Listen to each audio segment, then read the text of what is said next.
Chicken breast வச்சு ரொம்பவே ஈஸியான ஹெல்த்தியான ஒரு ரெசிபி தான் நம்ம பார்க்க போகிறோம். அதுக்கு சிக்கன் இந்த மாதிரி ஃப்ளாட்டாக கட் பண்ணி எடுத்துக்கோங்க.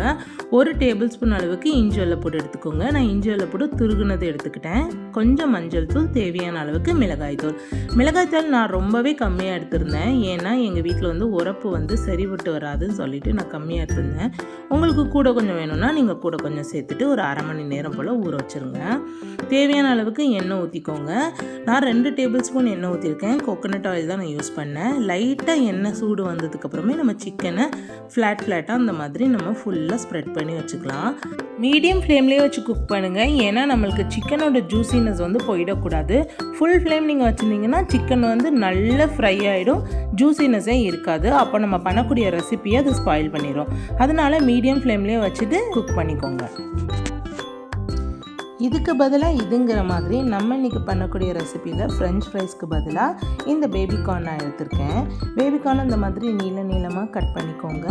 உங்களுக்கு நான் ஃப்ரெஞ்ச் ஃப்ரைஸ்ன்னு சொன்னோன்னே லைட்டாக ஒரு ஐடியா கிடச்சிருக்குன்னு நினைக்கிறேன். நம்ம இன்றைக்கி ஒரு சூப்பரான சிக்கன் ஷவர்மா தான் பண்ண போகிறோம். அதுவும் ரொம்ப ஈஸியான மெத்தடில், ரொம்பவே டேஸ்டியான மெத்தடில், அது கூட கொஞ்சம் ஹெல்த்தியும் நம்ம சேர்த்துட்டு சூப்பராக பண்ண போகிறோங்க. கண்டிப்பாக நீங்கள் இதை உங்கள் வீட்டில் ட்ரை பண்ணி பாருங்கள். கண்டிப்பாக உங்கள் குழந்தைங்களுக்கும், உங்கள் ஹஸ்பண்டுக்கும், உங்கள் வீட்டில் உள்ள பெரியவங்களுக்கும் ரொம்ப பிடிக்கும்.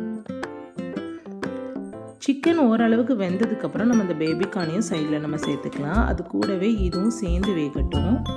இப்போ சிக்கன் வெந்துடுச்சு. நம்ம சிக்கனை மட்டும் எடுத்துடலாம். பேபிகார்ன் கூட ஒரு 2 மினிட்ஸ் 3 மினிட்ஸ் வேகட்டும். ஒரு பவுல் எடுத்துகிட்டு அதில் சிக்கனை ஃபுல்லாக பிச்சு போட்டுக்கோங்க. அது கூடவே நம்ம ஃப்ரை பண்ணி வச்சுருக்க அந்த பேபிகார்னையும் நம்ம சேர்த்துக்கலாம். டேஸ்ட்டுக்காக ஒரு குக்கும்பரையும் பீல் பண்ணி இந்த மாதிரி நீளமாக கட் பண்ணி நீங்கள் சேர்த்துக்கோங்க. கேப்சிகமும் எடுத்து நீளமாக கட் பண்ணி நீங்கள் சேர்த்துக்கோங்க. உங்களுக்கு தேவையான அளவுக்கு மயோனைஸ் சேர்த்துக்கோங்க. நான் கொஞ்சமாக தான் மயோனைஸ் சேர்த்துக்க போகிறேன். தேவையான அளவுக்கு டொமேட்டோ கெச்சப்பும் சேர்த்துக்கோங்க. நான் அதுவும் கம்மியாக தான் சேர்த்துக்க போகிறேன். 1 டேபிள் ஸ்பூன் அளவுக்கு சீஸும் நான் சேர்த்துக்கிறேன். எல்லாமே சேர்ந்த மாதிரி நல்லா கலந்து விட்டுக்கலாம்.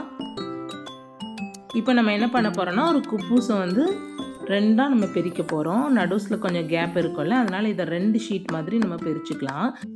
இந்த ஷவர்மாவை நீங்கள் சப்பாத்தியில் கூட பண்ணலாம். ஆனால் நான் இன்றைக்கி குபூஸில் தான் பண்ணணும். அப்போ தான் ரியல் ஷவர்மா மாதிரி இருக்குங்கிறதுக்காக நான் குபூஸில் பண்ண போகிறேன்.